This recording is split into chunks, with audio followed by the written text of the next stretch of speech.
Welcome to the Savage Worlds GM Hangout. I'm your host, Jared Savage Daddy Gunning. Tonight's topic, this kitten has claws. Here to discuss it with us, Jason Jim Tryon. I didn't know this was a furry episode. Oh, I just threw up a little in my mouth. Dave, the rules Maven Scott. I've got no follow-up for the pursuit. And Chris Mommy. The furries are killing each other. I saw it on Facebook. Good for them. Hey, you know what? It can't be as bad as the clowns. I'm a big fan of the clowns, gotta say. For Halloween, it's a great thing to do. But all that popular nonsense aside, let's talk some lethality. Savage Worlds has a reputation for fast, furious fun. Oh, it's nearly impossible to kill a character because of bennies. Even if you do get incapacitated, you have to roll really poorly on the incapacitation table to actually die. And at worst, you may have a temporary injury or a permanent injury. It tends to happen more often than death. So they say. Now, there are setting rules in there that turn the gritty on, such as gritty damage, blood and guts. There are things that can make Savage Worlds lethal. And that's what we're going to talk about tonight. And if you want to not necessarily set out to kill a player, but have a, oh shit, things just got real moment in your game, this is what we're going to talk about tonight, about where to find that in the rules and how to apply it. So let's go ahead and start with for the who's at home. If we have any new GMs or new players to Savage Worlds, let's real quickly talk about the damage system so we understand how damage is taken. Your character has a toughness stat, which is half your vigor die plus 2, plus any bonuses you may have from armor or edges. Yeah. In order to damage you, I must meet your toughness. If I meet your toughness, but don't get a raise over your toughness, you are shaken. Shaken just means you had a, oh, holy shit moment. Maybe dirt got in your eye. Maybe the damage wasn't severe enough to actually wound you, but there's now a cut over your forehead that's bleeding into your eye. Whatever makes sense narratively for why your character cannot take an action that requires concentration. So if let's say you have a toughness of 5, which is usually the standard for most novice characters, you have a toughness of 5, and I hit you for 8 points, you are shaken. Because that's 5 is enough to meet your toughness, but it's not quite 4 over to become. Now, if I get every 4 points over, your toughness causes a wound.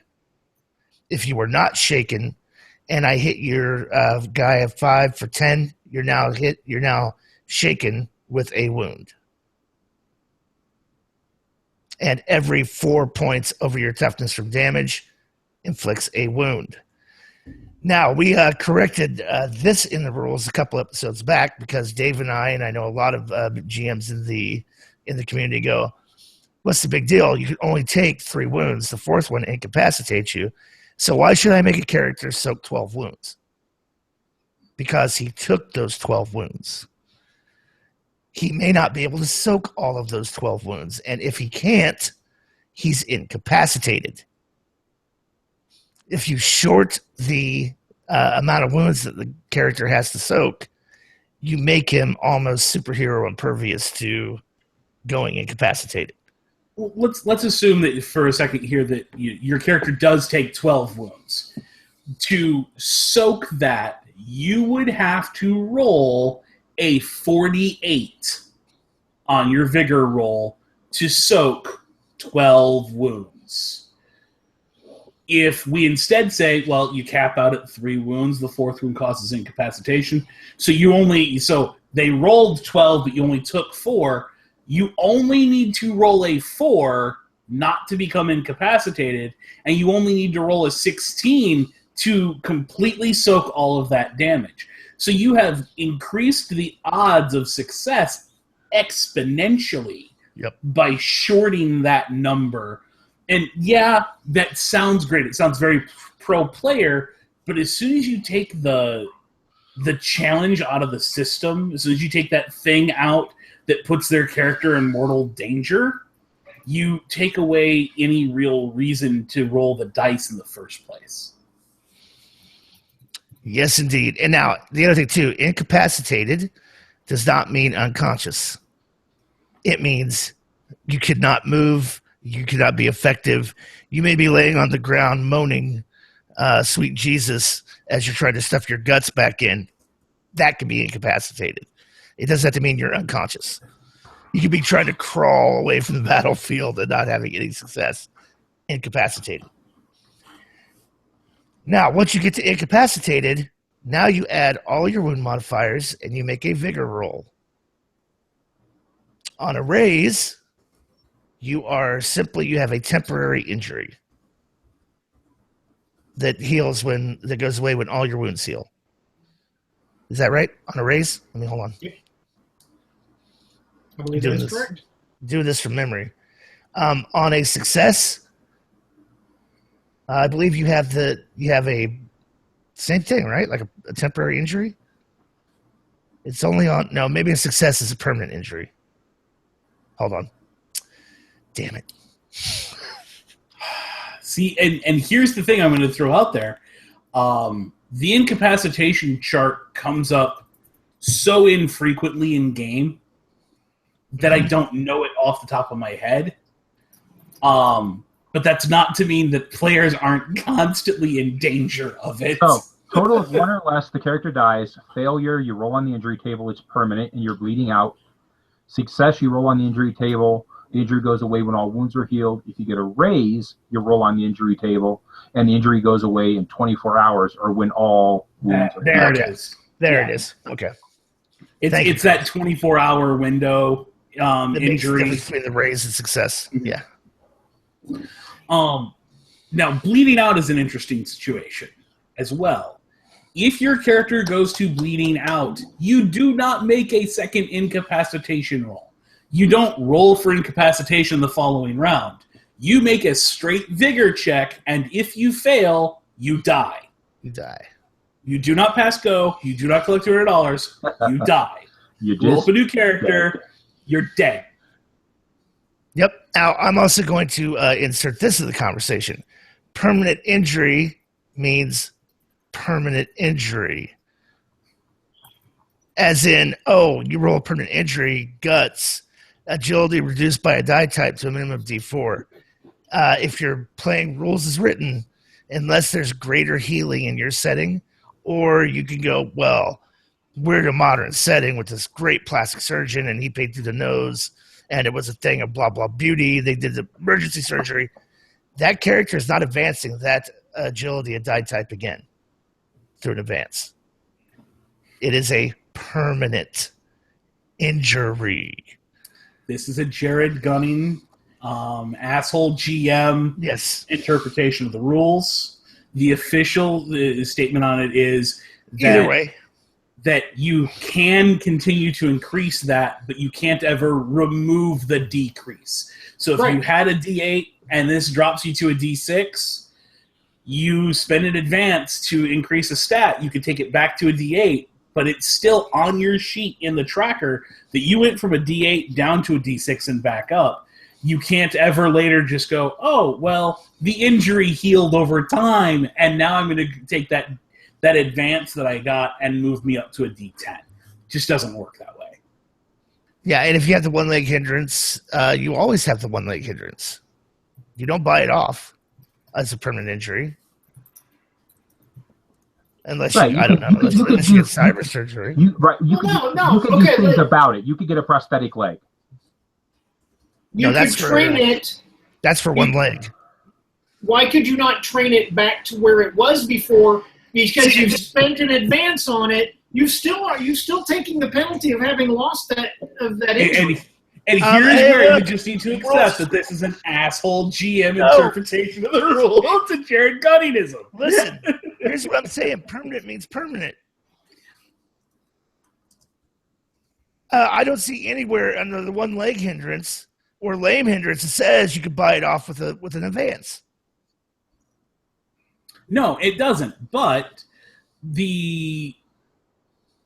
I think there's a difference. One leg hindrance now, not the agility or die. There's a difference between the one leg hindrance where your character is now going to suffer some penalties because he's got a prosthetic and it doesn't work as good as his regular leg, and a hindrance like, I want to say, Habit actually lists in it that this can be bought off. There is no mechanic in all of Savage Worlds that gets rid of a hindrance. There isn't one.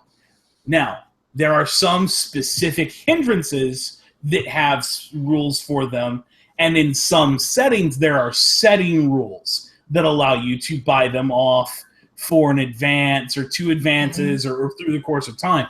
But Savage Worlds core does not let you ever get rid of a hindrance. So if you go one leg, I don't care how we explained that away. It could be a cybernetic replacement.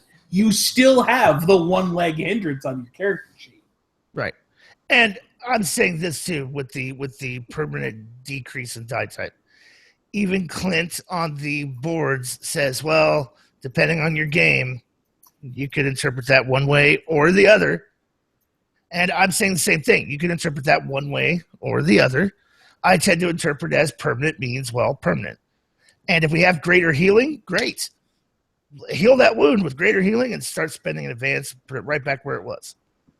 But I'm just saying rules is written. I just wanted to interject that little seed into the discussion. And I have done so adequately, I would think. So, moving on. The other thing that I think that people overlook, Blood and Guts is a horrific setting rule. The idea that I could spend bennies to roll damage, like let's say I roll damage on you and I do enough to do 8 wounds, and I decide, yeah, not enough. Drop a benny, and then I triple that roll from exploding dice. Blood and Guts is devastating. Now, if you're not going to use that setting rule, wink, wink, nudge, nudge, there's an edge that does the same thing called No Mercy that you can take. Does the same thing. Or give to your big, bad, evil guy to use against the party.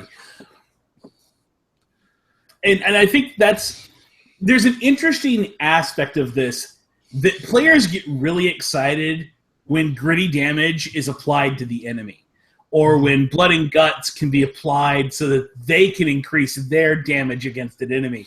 They never seem to think about what's going to happen when the GM drops one of those GM bennies or one of the wild card bennies that they draw when the wild card enters the scene to do the same back. Oh yeah, players don't like that. I've got a couple players who are like that, who they love everything they can do to a bad guy. But I agree with you. Exactly when the bad guy does it back to them. I mean, I actually yelled at a player one time. I just looked at him in the middle of the game and I just said, "Quit being a little bitch." They're doing exactly the same thing you can do to them. If you can hurt them, they can hurt you. So deal with it. Yep. It's that we have to win mentality. Is that we don't want anything bad to happen to us as players. Right. And I'm not. Go ahead, Jim. Players, you're not special snowflakes. No, the monsters and the bad guys can use the same shit on you. So what's good for you is good for the bad guys. And there is nothing that says that my bad guys shouldn't be smart and resourceful and merciless and prepared. If they're not, it's not any fun. Yeah. If the bad guy just shows up to be knocked down, it's not any fun. But, interestingly enough, you use this term special snowflake.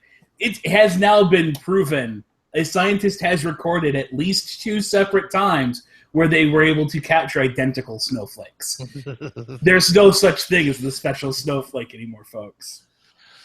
Well, I will say this too. Apart from what we've been talking about so far with properly applying the rules for soaking damage, the devastating effects that blood and guts can have, the devastating effects if you choose to be a stickler for the rules as written, letter of the law approach to permanent injuries or injuries in general. The other thing that most players overlook and most GMs overlook is how just mean some of the maneuvers are. Forget what your fighting skill is. Some of the maneuvers, if you pull them off successfully, the effects are just devastating. Like, I'll give you just a simple example. We're fighting on a rooftop. I'm the GM. I decide, you know what? I'm gonna push the motherfucker off the roof. And you fall 3 stories. That's 3d6 plus 3 for every 10 feet you fall. Or it's 1d6 plus 1 for every 10 feet you fall. So if I've thrown you off the average story building. The average story is what, 15 feet? Yeah, but they say to round it to 10 just to make it easier for the calculation. So they're giving you a break. Now, that damage can ace, ladies and gentlemen. You can die in Savage Worlds from a 3-story fall. Blood and guts. GM can drop a GM Benny. I had a character die from a fall off of a tower. Mm-hmm.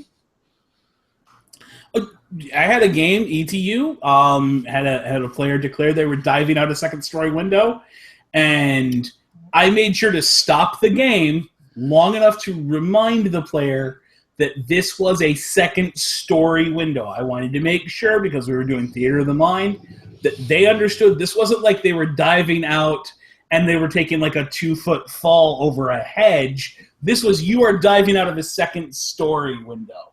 And the player's like, no, I didn't stutter. I really want to do that. And, okay. Put dice on the table. Now, you could walk away. Here's the great thing about the dice, too. You could roll that 3d6 plus 3 and not even be shaken. Yeah. Right. You take 6 points of damage. But it could be deadly. See, here's where my brain goes, because I like to see characters do things. If you want to dive out of a 2nd or 3rd story window, okay, give me jump roll. -1 for every 10 feet of jump. I could possibly see because that. they're trying to do a controlled landing or something? I don't understand the idea behind it. You're trying to do a controlled landing. He's having them roll to see if the character does the tuck and roll at the bottom when they hit the ground. I could jump out of a 2nd-story window. Yeah, in fact, I know a lot of construction workers that will very often jump down from the 2nd story when they got to go grab something. When they're in their 20s. By the time they're in their 30s, they're telling that guy not to do that anymore. By the time they're in their 40s, they own the company and they fire him because he's a liability. Here's another thing you can do too: grappling in Savage Worlds. That is probably easier than any other game system you'll ever encounter. A post-fighting rule. Whoever wins has control. The attacker wins. You're grappled. When you're grappled, everything you try to do is at a -4, except for escape the grapple. Except for escape, yeah. And so you want to have fun with a player or GM's NPC bad guy, gang up on him, 2 of you grapple him, 2 of you sit there and kick him. Just beat the living shit out of him. Hold him, beat the living shit out of him. The GM could argue, you're grappled. You're grappled. That's the drop. We're going to add the drop damage to this attack because, well, you're grappled. You can't do anything. You're basically immobilized. Another great one, disarm. Just walk right up to somebody, take their weapon, and beat them to death with it. Opposed fight, you make a fighting roll and a called shot at a -2. That's a non-lethal, or you can make it lethal, but a non-lethal usually. -2. If you hit their parry, you take the weapon away from them. No. You then roll damage. Right. Sorry. And it's an opposed strength roll against the damage you rolled for them to maintain their grip. Yeah, but yes, no, it absolutely can be. You can absolutely have that scene where your character runs up, does the front kick and kicks the gun out of their hand, snatches it out of the air, and shoots them with it. Yep. You absolutely can do that in Savage Worlds. I really can't think of too many other game systems where it's as easy as it is in Savage Worlds, unless you go the full narrative game systems. Like Fate obviously could probably handle that, but a system like D&D has no mechanic whatsoever for snatching someone's weapon from them and attacking with it in the same round. Fate, you couldn't do that in Fate. What you would could get is an advantage that they are disarmed. It's the best you could get. So even Fate, I couldn't take your weapon from you and beat you with it or shoot you or whatnot. Now this one, equipment. But then you have to understand, in Fate, equipment is largely window dressing. Right. Well, the other thing too, and oh my God, take into account environmental conditions. If you're fighting, you've hiked up a lofty crag to a mountain, you're miles above sea level. It's cold. That right there, you can just call for a vigor check because guess what? It's cold. There's a lot of snow on the ground. That's a -1 to moving rolls or any kind of agility roll. Says, damn, that shit's slippery and hard to move through. You want to talk about something that gets really deadly really quick. Let your players and your bad guys confront each other in an enclosed space that's on fire. Because Savage Worlds actually has smoke inhalation rules. Yes, they do. And they are nasty. There is probably nothing in this game that incapacitates a character quicker than smoke inhalation. I'm just going to put it out there. Take a look at them, GMs. You really want to be a dick? A fiery, smoke-filled room is horrendous for your players. Yeah, and the thing that people don't realize is there's so much focus on wounds and bennies and damage. Fatigue plays a part too, because fatigue, you only have 2 levels of fatigue before you're incapacitated. So when you take a 3rd level of fatigue, you're out. Right. And you're making that for smoke inhalation, you're making that vigor roll every round. Yep. And one thing to keep in mind, there are some forms of hazard that actually cause incapacitation when you take that last level of fatigue. Yep. You can go down quicker to those than you can to actual damage in the game. And poisons.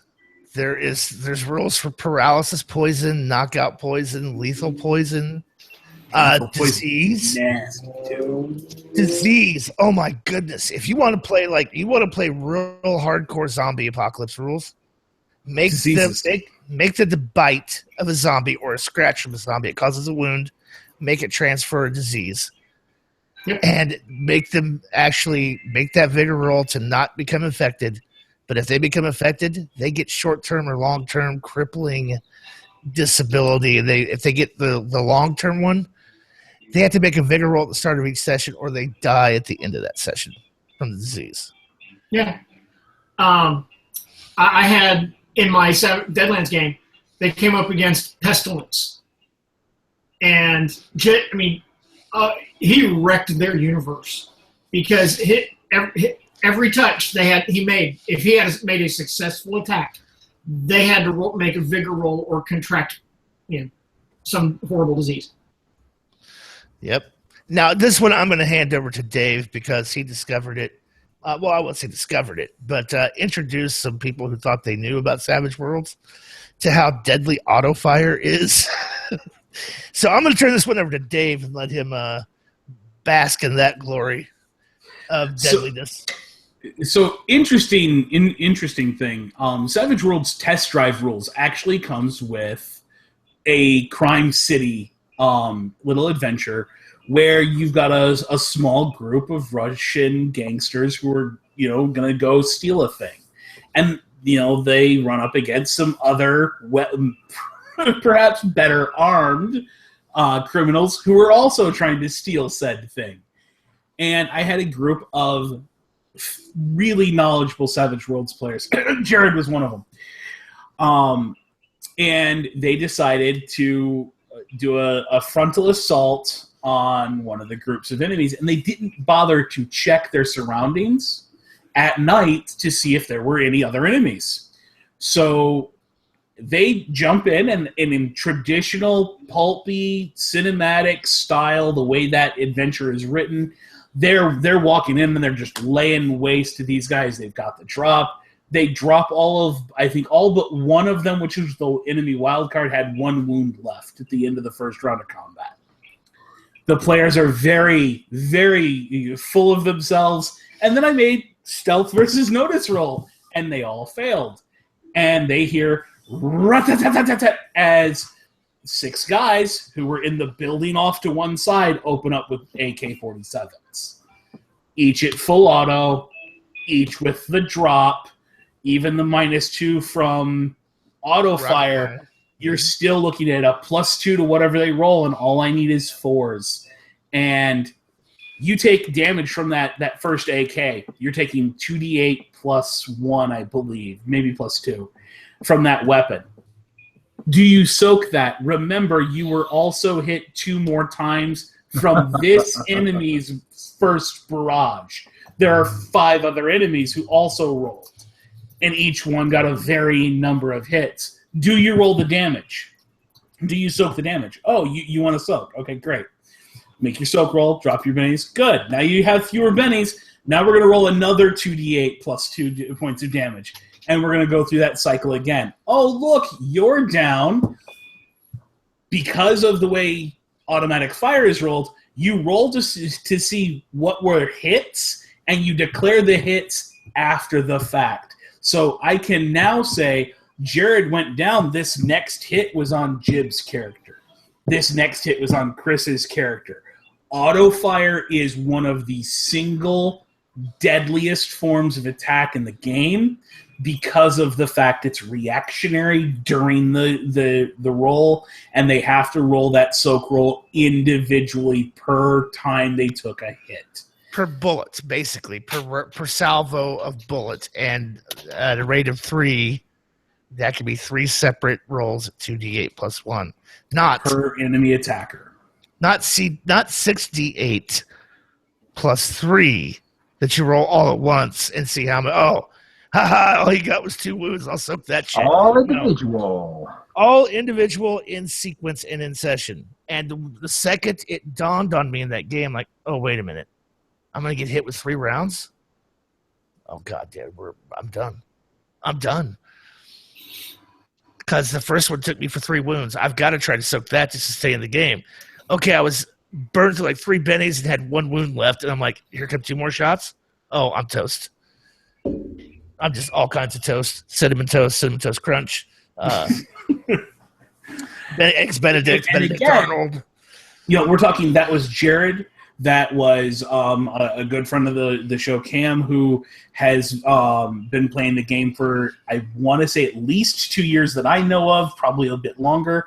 And it was also, Mabel was in that game, and she's been playing for 10 years as well, because she's been playing right at my table for that time period.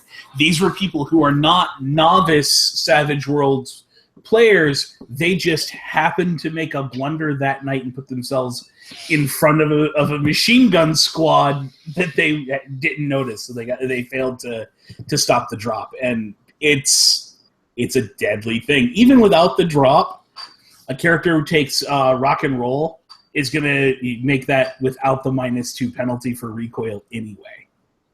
So like a +6, which is just nasty. All you got to do is roll. You can roll a 1 on both die and hit at a +6. Any roll above a 1 is a raise. Yeah, that's nasty. And here's the other thing too. I don't think that, because I think that a lot of players, new, experienced, what have you, doesn't matter, approach combat and role playing the same way. It's okay. I hit you, you hit me. I hit you, you hit me. I hit you, you hit me. And they never stop to consider the terrain, the surroundings, the environment. I mean, if somebody's in a medieval castle siege, if they're throwing balls of fire over into the castle, that shit's going to catch fire. There's going to be Something smoke. in that castle should be burning. Something Right. should be giving off smoke. There should be areas of the wall that have been knocked down, so you've got uneven rubble-ish terrain. Another thing, and Jared mentioned it earlier with the whole throwing them off of something. You're fighting on the ramparts. You better watch out for a simple push maneuver. All I need to do is beat your strength. I don't have to throw you off to just shoulder you over the rampart. Mm-hmm. Splash. Hope you can swim. In armor. Now, I say in that armor. Yeah. here's another great one. Take a look at the drowning rules. You're not going to necessarily find them in hazards. They're contained under the swimming rules for the description. Basically, you can hold your breath a number of rounds equal to your vigor die. After that, you start making fatigue checks to hold your breath. And when you get down to the third level, you breathe in. Hope your head's not underwater when that happens, Nancy, because you're dead. Yeah, an interesting thing to remember with that particular rule is pay really close attention. You take a penalty to your swimming roll for every point of armor you are currently wearing and your full encumbrance penalty. And some items actually list that they have a double weight when considered for swimming. I know leather armor does because it marks itself as absorbent. Most of the clothing in the game does. These things can very, very quickly become death traps that drag your character deep below the sea and you never come back up. Right. Now, at least two members of this panel played in my grist mill of a zombie game. So I'm going to throw this one out here. What happens when, I don't know, you're on a long trek and you don't have food? You get a lot of fatigue really quick. Yeah, once no food and no sleep. Mm-hmm. Makes for a very fatigued character. And then get in combat with zombies and other survivors who have, weapons. Oh, Jesus. Yeah, I mean, don't forget to every once in a while go, hey, I don't remember the last time the party mentioned they were getting Nutri-Grain bars or any kind of trail rations. Hey, they're out of food. Hey, you guys are on that long hike to Mordor and you got no food. Somebody have the survival? Does somebody have the survival skill? No? Yikes. So nobody's going to be able to hunt or find water or food. All right, it's time to make some vigor rolls for thirst and hunger. I'm going to need one for each of you for every 8 hours of travel. Over the last two, bam, you're incapacitated. And remember that each one of those you failed is now an additional penalty to the next one. It's now an additional -1 for having a level of fatigue to all rolls, just like having wounds. Savage Worlds is... You get in that savage apocalyptic zombie game where you're carrying 2 wounds because there are no med kits. There's no doctors and hospitals you can go to. You might be lucky to have an old veterinarian traveling with you who rubs some dirt on it, wraps some nasty cloth around the wound as a makeshift bandage. And then you trek for 2 days without food. And now you're carrying 2 levels of fatigue and 2 wounds. Here's a combat scene. Everything you're doing is at -4. Before the individual scenario modifiers like darkness, uneven terrain, you could be facing some fairly serious negatives. And we're not even talking about a GM who's being a dick. That's the flow of the game when the full brunt of the rules are used very neutrally. Mm-hmm. Oh, I had something that completely just went out of my head. Oh, in that game, players went and got some stream water, filled up some canteens and some stream water. Nobody ever thought to boil it. Nobody said I'd make it a survival roll to purify it. One of the characters got dysentery. So using disease from the hazards, he got basically Montezuma's revenge for 3 or 4 days and had to make consistent vigor rolls. So I'm just saying, keep these kind of things in mind. The other thing too is, oh my God, as much damage as the system can do, this system is completely unforgiving when it comes to healing. Oh yeah. You don't want to keep wounds if you can avoid it. Yeah, you want to spend those bennies, soak those wounds, because when you get stuck with a wound, every wound is a -1 to everything you do. So you can be walking around 3 wounds, you got -3 to everything you try. And they last forever. Yep. 5. Oh, not only that, to heal you takes 10 minutes. And even if you score 4 raises on that healing roll, tough titty, you're only healing 2 wounds max. Have a nice day. And that's assuming that you have plenty of time, lighting, clean water, bandages, tools that you need. 10 minutes for the attempt. So if you decide to try to heal somebody in combat, you're not in that combat any longer. Because it's going to take 60 rounds. What we figured out at one time was 60 rounds, right? 10 minutes? 60 rounds. And you may not be in that combat, but that combat's going to be in you. Mm-hmm. Yeah. Well, and even at the end of combat, if I run up and Jared's at 3 wounds and I go and I blow my healing roll, I'm done. I can't try again. Right. You get 1 shot. 1 shot per character. Now, Jib's character could come up and give it a try. Dave's could. But I'm done. I'm not trying to heal that character again. Right. You've done everything you can do. You don't get a second bite at the apple. And now I'm stuck with 3 wounds for 5 days in game time. And take a look at the modifiers to natural healing. Yeah. Did your character move? Right, right. If your character's not laid up somewhere, you're in trouble. If you're in the back of a wagon and that wagon's jostling and bouncing around, you're at negatives. Because you're not. How well does that work in your Deadlands game there, Jib? How well do people heal on the road? That was pretty rough around the edges. It was not happy times. The wound turned green.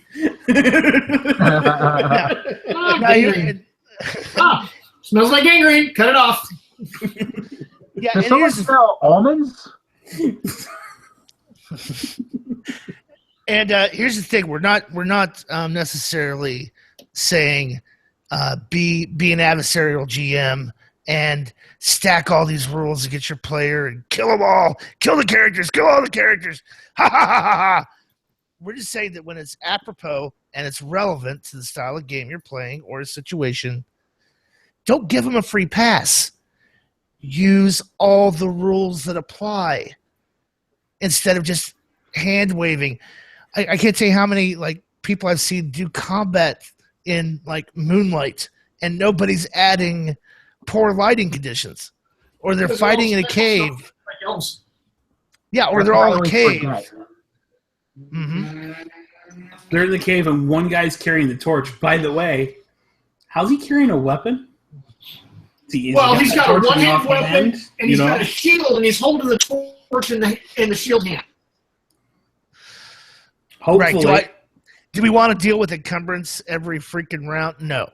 But if you're trying to carry all the gold ever out of the Dragon's Den, yeah, then I'm going to need to worry about the encumbrance rules. Yeah, and you want to walk from the Dragon's Den to the local town. Not only are we going to be dealing with the encumbrance rules, we're going to be dealing with the fatigue rules, and you better bet your bippy by the time you got to town, there's some thief in the local Thieves Guild who goes, excellent, they're worn out from the road.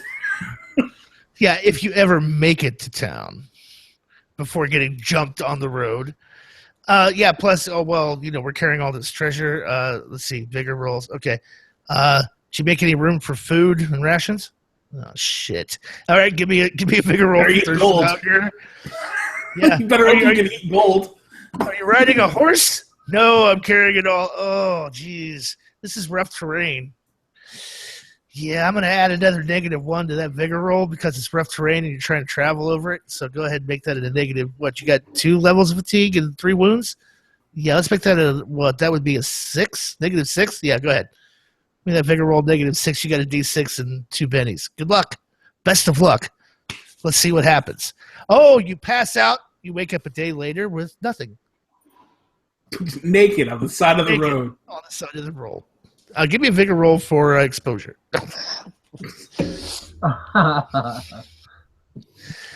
We're just saying that Savage Worlds gets a lot of guff and attention for, it's all pulp. You hand wave all this stuff. It's not a deadly system. You can blah, blah, blah, blah, blah. It's all pulpy, man. No one ever dies in pulp. But the core rules don't support that. But the core rules do have a setting rule. If you want to play that style of the heroes never die pulpy, then you can. But make no mistake, the core rules, when applied appropriately, have a very high level of lethality. I introduce the game to people and I say, this is Savage Worlds, and please take the word savage at its most brutal meaning, because it will leave your character beaten, bloody, and broken in the pit if you don't know what you're doing. We've talked about this a lot on the show.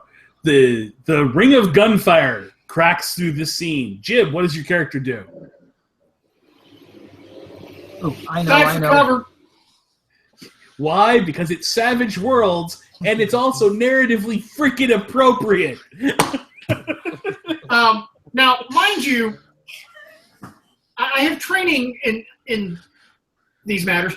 If I hear a gun go off, my happy ass is hiding behind something. Right? Again, it's narratively appropriate to dive for cover. In D&D, we always did the I stand here, you stand there, trade blows till one of us drops. I can literally kill you with the first shot in Savage Worlds. Or I can spend 2 hours on YouTube with a mook who you can't hit and who seemingly can't hit you. And we can just go round and round and round she goes, because that's the fickle nature of the randomizer. Yep. So the other thing you did too, and I know we brought this up, but I'll bring it up again. Play your bad guys. If you're the GM, take full advantage of the rules. Why would your bad villain go stand up and call the heroes out when he could hire 10 mercenaries to hide in an alley and then pay a small child to pickpocket one of the heroes and taunt him and race back down said alley where the heroes blindly follow in for a full-on ambush of, 20, 40 quarrels, all let loose at once? Why isn't the bad guy? Why isn't your bad guy laying traps in ambush? Why is he playing fair? Because in most games, we have this misguided notion that the bad guys exist to get wailed on. Yeah. Very true. I'll give a great example, and I'm gonna. I don't think I'm throwing Dave under the bus here with this one, but I'm gonna give a great example. We're playing a hunter-esque savage, like Hunter the Vigil, White Wolf Hunter type game on Friday nights. They go to investigate what they think is a skinwalker lair. Turns out it's really a vampire den, and the front door guy is an NPC hunter. He lets them in. They bribe their way in, and they try this I'm slobbering drunk ploy and draw a lot of attention to themselves. End up getting kicked out of the club, and they're on their way out of the club, and the doorman kind of looks at the bouncers and goes, "Oh, look, you know what? Watch my post. Cover for me for a second." Puts his, takes Dave's character's arm, puts it around his shoulder. "Hey there, buddy. You okay? Let me help you get to your car. Come on now." One foot in front of the other, and then when they're out of earshot, goes, "What kind of fucking moron are you?" And so he's antagonistic against him because he's been scouting this place out under deep cover for a while. He recognizes him as another hunter. So they're having the players get into this almost schoolyard-esque name-calling thing with this guy, with this character. My dad will beat up your dad. Yeah. Type Why are you calling us greenhorns? Blah, blah, blah. That's a vampire nest down there. Yeah, well, what's the big deal? We'll just set it on fire. What, and kill innocent people? What the hell's wrong with you? And at one point, he gets to this point where he lays out. He goes, all right, what greenhorns you think you're so great? Reaches in, sets out like a flask of holy water, a steak, and a crucifix on the hood of their car. Lights a cigarette, sits down in the car, and goes, there you go. Have at it. Now, Dave's character is playing a mean. He has the mean hindrance. So he starts mouthing off to this guy and just needling the shit out of him. When he calls him, when he says, I think the phrase was, "You're lame, lost boy vampire killing kit," I just announced he has a drop on you. He just flat out decks you. The character just flat out decks you. He's got a drop. Here we go. And puts him on his ass with a wound.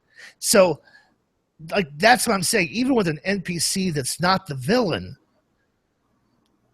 role play your NPCs appropriately for the story. They're not there to be talking heads and plot points for the characters necessarily. Major bad guys don't survive to become major bad guys by being stupid. Exactly. Okay? That's why when you're creating a bad guy, it's really important to understand things about them. Okay? Their stats are kind of irrelevant. But what's really important to know is, what is it that they want?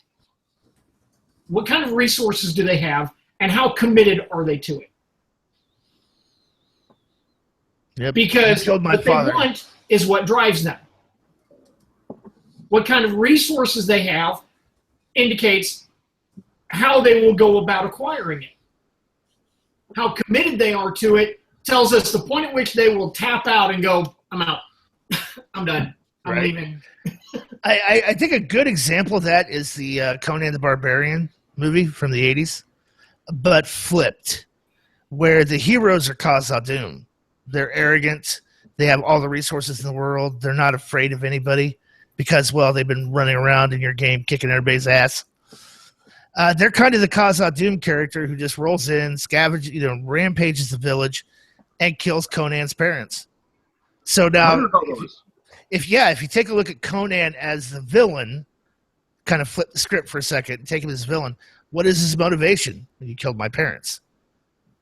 What am I willing? What do I have at my resources? Well, I know this wizard, and I know a couple of thieves, and damn, I got huge muscles. With a sword. And I got huge muscles. So, what am I going to do? I can wait 20 years for my revenge. Exactly. So, if you take Conan in that as an example of how to generate a villain NPC for your role-playing game, you're spot on. Think about those things, I think, is what I'm adding to Jib's. Here's a motivations. Right. Here's a great bad guy for you to think about. Hans Gruber. Love Hans Gruber. Okay. Die Hard reference. Die Hard. Okay. What did Hans Gruber want? Money. He wanted money. That's what he was after. What kind of resources did he have? Well, he had a shit ton of resources. That's what he had. Yes, he did. Most importantly, knowledge about the FBI's procedures with terrorism. Exactly. Okay. What was he willing to do to get what he wanted? A lot. Practically kill everybody. Kill folks. Okay. So, knowing that tells us, and it's important to remember what your bad guy's good at and what his hindrances are. Does he have delusional? Is he delusional? Maybe. I would say if we're going to talk about Hans, Mr. Gruber had a touch of the arrogant hindrance for Savage Worlds. Just a bit. And the greedy major hindrance. I don't know, maybe just a bit. I actually would disagree with arrogant. I'm going to say he's overconfident. Okay. Arrogant is he has to head on attack the lead guy. No, he's got a master plan he's following. The last thing Hans Gruber has is arrogant because he's not going to foil his own plan to get to try to get one up on the opposing article. That said, he's supremely confident that he and his men can handle this one yippee-ki-yay motherfucker. This one city cop who, happened to end up in the building. And even after he's lost half his men, he still thinks he has this guy beat. Yeah. Yeah. Oh, he thinks he has it beat up to the very, very end. That whole end speech. Mm-hmm. Right. Right before the McLean does the taped gun thing and shoots him and he falls out of the building. I think that scene where he's falling is oh shit, I don't have this covered. And I think the screaming expression was more like, oh goddamn, I didn't see that coming, more than oh shit, I'm about to die. Yeah. Okay, and with that we'll wrap it up. So the moral of the story is this kitten has claws. Go ahead and use them. They're in the rule books, and the rules are simple to apply to the situation. That's the whole thing makes it savage world. Don't claw the cat. Yeah. GMs, if you do your job right, every event in the game should leave your characters drained. Every fight should leave them crawling away going, oh God, we survived. Thank God we survived. Okay? I agree. Why? Because that's when it will hit them. That's when the game will become first person to them. When your player is sitting there afraid of the damage their character might take from that next combat, they're going to make a choice that's more in the moment for that character rather than a metagame mechanical choice of, oh, well, I've got a gun. I really want to shoot this round.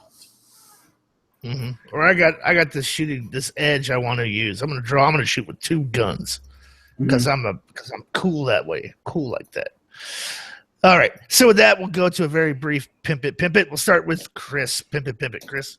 So Savage Cast, lucky number 13, will be coming out very, very soon. So go to savagecast.com, go to iTunes, go to Stitcher, Facebook, G+. We've been getting lots of emails, and we want more. More email. Dave, the rules made with Scott. So the guys over at the Gathering of Dorks were great. They had me on last night. We had a ton of fun talking in circles like that group always likes to do. They are back to doing their live broadcasts. I highly recommend TGO Dorks over on Twitch TV, and you can follow them on, I believe, both Twitter and Facebook as well. Great group of guys, and they don't just talk Savage Worlds, though. Jamie's got a decent enough Savage Worlds head on his shoulders to hold his own. He may not be, a 10-year expert, but he's been playing for several years, and he really knows his stuff. Excellent.